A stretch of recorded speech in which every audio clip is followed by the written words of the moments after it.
ஒரு ஷாட்டுக்கு மறுப்பு சொல்லாம எத்தனை வாட்டி சொன்னாலும் நடிக்கிறார். யாரு புல்ல அது? கேப்டன் கடைசி வரைக்கும் ஒரு ஷாட்டுக்கு மறுப்பு சொன்னதே இல்லையே. புது டேரக்டர், வேலை தெரியாத டேரக்டர் சொன்னா கூட நடிப்பாரு. கடைசி வரைக்கும் இந்த ஷாட் எதுக்கு ஒரு கேள்வியே கேட்டது என்ன? டேரக்டர் சாய்ஸ், அவன் என்ன செய்யணும்னு சொல்லுவாங்க, அதை செஞ்சுட்டு இருக்குது புள்ள. எல்லாத்தோட தரையில வந்து சாப்பிடறான், தரையில வந்து தான் சாப்பிடுவாரு. அது எப்படி வரும் அந்த வாரிசுன்னு கேட்டீங்கன்னா, அப்படியே எல்லா யூனிட்லயும் அதே ரிப்போர்ட், கூட நடிக்கிறவங்க எல்லாம் அதே. அது என்னங்க ஒரு தன்மை, அந்த ஒரு அந்த அந்த விஜயகாந்த் பையன்ற அந்த அந்த கிரீடத்தை கழட்டி கீழே வச்சுட்டாங்க அந்த பையன் அங்க வரன்றார். அது வரணும். ஏன்னா அவர் விஜயகாந்தர் கிரீடத்தை அவர் கழட்டி வச்சுட்டு அவர் வந்தார்.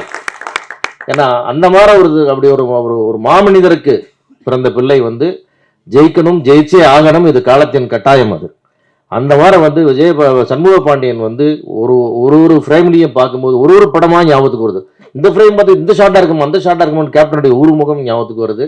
இது முழுமையான ஒரு கேப்டன் வடிவான சண்முக பாண்டியன் இந்த படத்துல தான் நம்ம முழுமையா பார்க்குறோம்.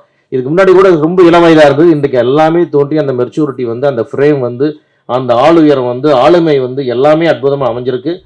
சண்முக பாண்டியனுடைய வெற்றிக்கு நாங்கள் எல்லாரும் நெஞ்சார வாழ்த்துக்கிறோம், வேண்டுகிறோம். நிச்சயமா வந்து படத்துல எனக்கு படம் பார்த்த நண்பர்கள் ஜேஎஸ்கே கூட பல பேர் என்கிட்ட சொல்லிட்டாங்க. நண்பர் KKR அவர்கள் சொன்னார், அவ்வளவு பிரமாதமா எல்லாரும் சண்முக பாண்டியனை பாராட்டுறாங்க.